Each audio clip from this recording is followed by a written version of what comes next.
देखो हीरू, मैंने कई बार कहा है कि तुम मर्दों की बातों में अपनी टांग मत अड़ाया करो, बुधिया ने गुस्से में कहा। क्यों ना अड़ाऊं? तुम जिस जमीन की बात कर रहे हो, मेरी रोटी भी तो उसी से जुड़ी है, हीरू ने चट से उत्तर दिया। बुधिया गुस्से से तमतमा उठा और बोला, औरत होकर मर्द के मुंह लगती है, अपनी औकात में रहना चाहिए, समझी? मगर हीरू कहाँ डरने वाली थी। इस तरह से डरती होती तो कब की मर गई होती। उसने फिर छेड़ा, क्या कर लोगे तुम? पिटोगे मुझे? और तुम कर भी क्या सकते हो? मगर मैं चुप रहने वाली नहीं। तुम गलत करोगे तो मैं जरूर रोकूंगी, भले ही मेरी जान चली जाए। बुधिया आग बबूला हो उठा। इससे पहले कि वो उठकर हीरू को 2 झापड़ रसीद करता, दरवाजा खटखटाने की आवाज आई। दोनों चुप हो गए। बुधिया ने दरवाजा खोला। सामने प्रधान जी थे। प्रधान जी स्थिति ताड़ गए। हंसकर बोले, लड़ाई कभी अच्छी नहीं होती। बात क्या है, मैं भी तो जानूं? भाई घर का ही आदमी हूं। प्रधान जी, बुधिया खिसियाकर बोला, बात कोई खास नहीं। औरत जात जरा मुहजोर हो रही है, मर्द की बातों में टांग अड़ा रही थी। भला जमीन जायदाद के मामले में कभी औरतों से भी सलाह ली जाती है, पर ये हीरू है ना, कहती है कि जिस जमीन की तुम बात कर रहे हो, मेरी रोटी भी उससे जुड़ी है।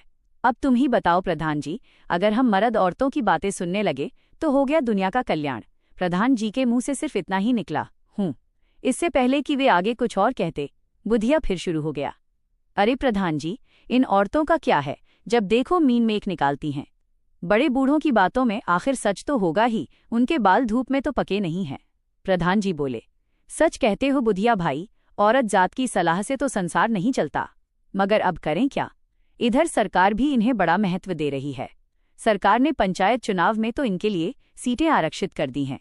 फिर थोड़ी सांस लेकर कहने लगे, और सुना है कि विधानसभा तथा लोकसभा चुनावों में भी इनको लेने की तैयारी चल रही है।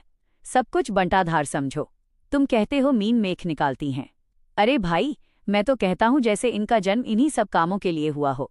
दोनों की बातें सुनकर हीरू जलभुन उठी थी, मगर घर में एक पराया मर्द और वो भी गांव का प्रधान खड़ा था तो वो चुप कर गई। वो गुस्से में पैर पटकती हुई वहां से चली गई। हीरू का पूरा नाम हीरामणि था। पढ़ने लिखने का तो उसे कभी मौका ही नहीं मिला, पर थी बड़ी तेज। बुधिया से उसने कई बार सिर्फ इसलिए गालियां सुनी कि वो औरत है। तंग आ गई थी वो इन बातों को सुनते सुनते। उसने मन ही मन बुधिया को सबक सिखाने का फैसला किया। अप्रैल का महीना था। खाली जमीन में हल बुवाई शुरू हो गई थी। पहाड़ों में सुबह शाम अभी सर्दी बाकी थी। हीरू सौदा सुल्फा लाने पास के कस्बे में गई। उसके गांव में तो बस एक छोटी सी दुकान थी। वैसे वक्त बेवक्त वे इस दुकान से सामान खरीदते थे, मगर महीने में 2-1 बार कस्बे की दुकान में जाना ही पड़ता था। इस कस्बे तक ट्रांसपोर्ट की बस आती थी। जाहिर है जब बस आती है तो वहां दुकानें भी ज्यादा होंगी। जहां बस खड़ी होती थी वहां साथ लगती सरकारी जमीन पर कुछ मनिहारों के खोखे पड़ गए थे। देखा देखी एक ढाबा व 2-3 चाय की दुकानें खुल गई थीं। दूसरे गांव के गिरधारी ने वहां रेहड़ी लगानी शुरू कर दी थी। वो उस रेहड़ी पर मछलियां बेचता था, कच्ची भी और तली हुई भी। उसके गांव के पास एक बड़ी खड्ड नाला थी। वो हर सुबह उस नाले में जाल लगाकर मछलियां पकड़ता और दोपहर के बाद उन्हें कस्बे में लाकर बेचता। सांझ ढलते अपना कारोबार समेटकर घर की राह लेता। उस दिन मछलियां देख हीरू ने बुधिया को सबक सिखाने की तरकीब ढूंढ ली। कस्बे में उसके साथ गांव की और औरतें भी थीं। सब अपनी अपनी जरूरत का सामान ले रही थीं। हीरू ने सबकी आंख बचाकर गिरधारी से आधा किलो मोटी और आधा किलो छोटी छोटी मछलियां खरीद लीं। अपनी झोली में उसने उन्हें सबसे नीचे छुपाकर रख लिया। उसने गांव की दूसरी औरतों को इसकी भनक भी न लगने दी। बाकी जरूरी सामान खरीदकर शाम होते होते उन औरतों के साथ घर लौट आई। बुधिया ने हीरू को घर आते देखकर कहा, तुम जरा ढोर डांगर मवेशियों को घास पानी देना, मैं प्रधान के घर होकर आता हूं। ये कहकर वो बाहर निकल गया। उसको जाता देख थोड़ी देर बाद हीरू भी मछलियां लेकर बाहर निकल गईं। उसने एक छोटी सी खुरपी साथ ले ली थी। वो सीधे उस खेत में गई जहां बुधिया को अगली सुबह हल चलाना था। उसने खुरपी की मदद से उन छोटी छोटी मछलियों को खेत के एक हिस्से में इधर उधर एक एक करके दबा दिया। रात को इन पहाड़ों में ठंड यूं ही बढ़ जाती है, इसलिए सवेरे तक मछलियों के खराब होने की कोई शंका नहीं थी।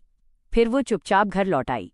उसने डांगरों को घास पानी डाला और चूल्हा जलाकर रोटी बनाने के काम में लग गई। अगली सुबह बुधिया हल लेकर खेत की ओर चला।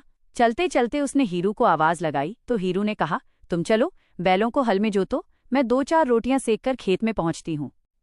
बुधिया बैलों को हाँकता हुआ खेत में पहुंचा। उसने बैलों को हल से जोड़ा, फिर बैठकर एक बीड़ी फूंकी। हीरू अभी पहुंची न थी। आदतन उसने औरत जात को 2-1 गालियां बढ़ाईं, फिर खेत में हल डाल दिया। अभी 2-3 फेरे ही लगे थे कि मछलियां दिखने लगीं। पहले तो वो बड़ा हैरान हुआ। एक मछली को उठाकर उल्टा पलटा। तब उसे तसल्ली हुई कि ये तो सचमुच मछलियां हैं। फिर उसने मिट्टी साफ करके देखा, मछलियां खराब न थीं। वो चुपचाप मछलियां इकट्ठा करने लगा। वो उन्हें खेत के एक कोने में रखता गया और फिर जल्दी जल्दी हल चलाने लगा। मगर अब मछलियां मिलनी बंद हो गई थीं। इतने में हीरू भी वहीं पहुंच गई। बुधिया ने उसे मछली मिलने का सारा किस्सा एक ही सांस में सुना डाला। हीरू ने अपने भावों को बड़ी मुश्किल से छुपाया और हैरानी प्रकट की, हालांकि अंदर ही अंदर उसे हंसी आ रही थी। बुधिया ने कहा, ज्यादा सोचने से क्या लाभ, कहीं से भी आई हों, हैं तो आखिर मछलियां ही। क्यों हीरू, ऐसा है ना? हीरू ने उसकी हाँ में हाँ मिलाई। बुधिया आदेश के लहजे में बोला, हीरू, तुम इन मछलियों को लेकर सीधे घर चलो, किसी को बताना मत। भला मैं क्यों बताने लगी? बुधिया बोला, अरे भाई, मैं तो इसलिए कह रहा हूं कि औरत जात के पेट में कभी बात नहीं पचती। बुधिया ने इतना कहकर इधर उधर देखा। आसपास के खेतों में कोई न था। बुधिया बोला, तुम इन्हें साफ बाफ करके अच्छे से पकाना, मैं तब तक इस खेत की जुताई पूरी कर लेता हूं। इतना कहकर बुधिया बैलों को हाँकने लगा। हीरू मन ही मन हंसती हुई मछलियां लेकर घर की ओर चल दी। घर आकर उसने बड़े जतन से उन्हें साफ किया, पकाया और बुधिया के घर पहुंचने से पहले उन्हें कमरे में छुपा दिया। बुधिया खेत जोतकर घर आ गया। उसने मिट्टी से सने अपने हाथ पैर धोए, फिर रसोई में घुसकर मछलियां तलाशने लगा। उसे ताजा ताजा ढूंढते देख हीरू ने झट थाली में रोटी रखी और साथ में मिर्च वाला नमक परोस दिया। बुधिया तो मछली के ख्वाब में था। बोला, अरे ये क्या मजाक करती हो, मछलियां कहाँ हैं? उसे निकालो। हीरू बोली, अरे कैसी मछलियां? हीरू ने हैरानी जताई। बुधिया बोला, अरे कैसी क्या, वही मछलियां जो सवेरे खेत में से निकली हैं। बुधिया ने लगभग चिल्लाते हुए कहा। फिर हीरू आसपास के लोगों को जोर जोर से पुकारने लगी। उसका शोर सुनकर आसपास के सभी लोग दौड़े चले आए। इससे पहले कि बुधिया कुछ कह पाता, हीरू चिल्लाने लगी, अरे देखो, मेरे मर्द को न जाने क्या हो गया है, किसी डायन की छाया पड़ गई है इसे। रोटी रोटी चिल्लाने लगा है। ये सवेरे खेत पर गया था, अब आकर कहता है कि मछली निकालो जो खेत से निकली है। गांव वालों ने हैरानी से कहा, खेत से निकली? कैसी मछलियां? बुधिया ने तैश में आकर कहा, हाँ हाँ, खेत से निकली मछलियां, मैं खुद हल चलाकर निकाला हूं उन्हें। हीरू बोली, देखा आपने, मैं कहती थी ना इसे किसी डायन की छाया पड़ गई है या किसी ने जादू टोना कर दिया है। पर मछलियों का जमीन में उगना। इससे आगे हीरू कुछ और कहती, बुधिया उसकी ओर झपटा, बचाओ लोगों बचाओ, ये मुझे मार देगा। कहती हुई हीरू इधर उधर भागने लगी। गांव के 4-5 लोगों ने झट आगे बढ़कर बुधिया को पकड़ लिया। वो छूटने के लिए छटपटाने लगा और चिल्लाने लगा, अरे मुझे कोई भूत नहीं लगा है और न ही मुझ पर किसी डायन की छाया पड़ी है। तुम लोग मुझे छोड़ दो, मैं बिल्कुल ठीक हूं। अगर तुम ठीक हो तो फिर खेत में से मछली निकलने की रट क्यों लगा रहे हो? अब की बार प्रधान जी ने पूछा।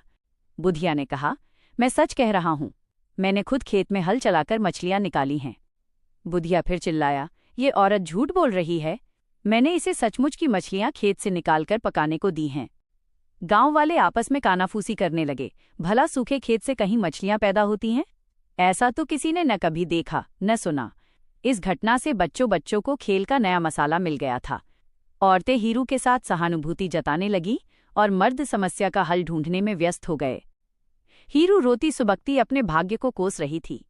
बुधिया गांव वालों की पकड़ से छूटने को छटपटा रहा था। वो अपनी बात दोहरा रहा था और हीरू को मारने की धमकी भी दिए जा रहा था। प्रधान ने गांव वालों से सलाह मशवरा किया। तय हुआ कि बुधिया की झाड़ फूंक की जाए, किसी अच्छे ओझा गुणी को जल्दी बुलाया जाए।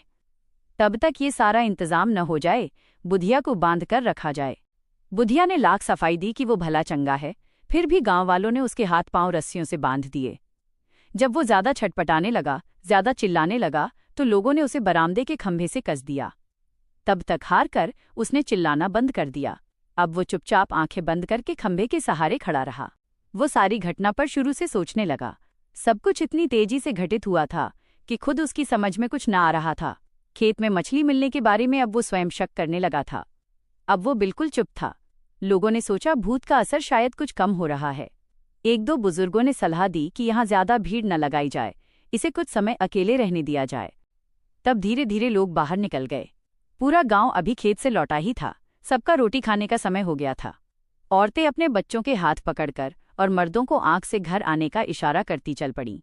मर्द आपस में बतियाते वहां से एक एक करके खिसकने लगे। अंत में प्रधान के साथ 2-3 ही बचे। उन्होंने भी फैसला किया कि पहले सभी घर जाकर रोटी खा लें, फिर यहाँ आकर सोचेंगे कि आगे क्या किया जाए। उन्होंने हीरू को सूचित किया कि वो घबराए नहीं, सब कुछ ठीक हो जाएगा, तब तक वो भी रोटी खा ले। सबके जाने के बाद हीरू कमरे के भीतर गई। उसने छुपी हुई मछलियों की थाली निकाली और बरामदे में आ गई। फिर बड़े चटकारे ले लेकर बुधिया के सामने मछली खाने लगी। खंभे से बंधा बुधिया जितना कसमसा सकता था खूब कसमसाया। वो हीरू को गालियां देने लगा, फिर जोर जोर से चिल्लाने लगा, देखो वो रही मछलियां। अरे मैं झूठ थोड़े बोलता था, वो देखो वो खा रही है। फिर हीरू उसे चिल्लाता छोड़ कमरे के भीतर घुस गई। उसने मछलियों की वो थाली वहां छुपा दी। इतने में बुधिया का चिल्लाना सुनकर आसपास के घरों से सभी लोग दौड़ पड़े। अभी उन्होंने रोटी आधी अधूरी ही खाई थी।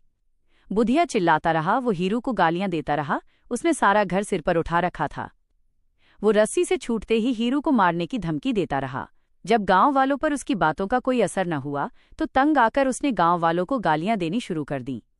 वो उन्हें भी धमकाने लगा। उसकी हरकतों से तंग आकर रिश्ते के 2-3 नौजवान तैश में आ गए। उन्होंने आगे बढ़कर उसे पीटना चाहा, तब हीरू झट से बीच में आ गई। उसने बुधिया को मार खाने से बचा लिया। अब बुधिया ने मन ही मन हार मान ली। वो चुप हो गया। उसने फिर आंखें बंद कर लीं।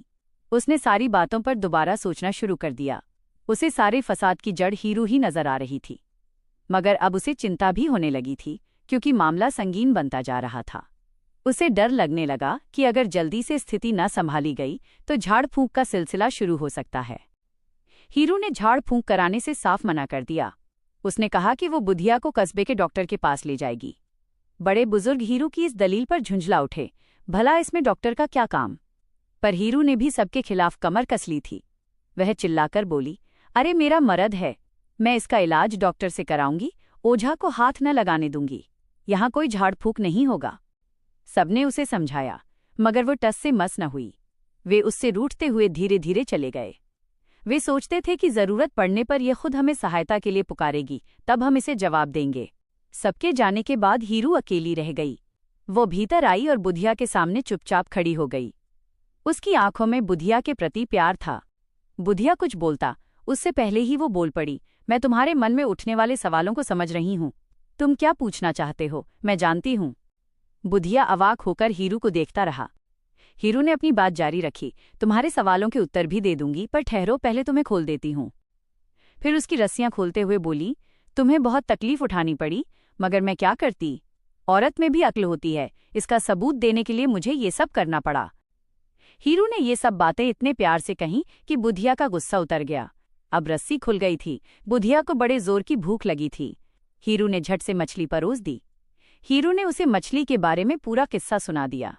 उसके बाद बुधिया ने कभी नहीं कहा कि औरत को अक्ल नहीं होती।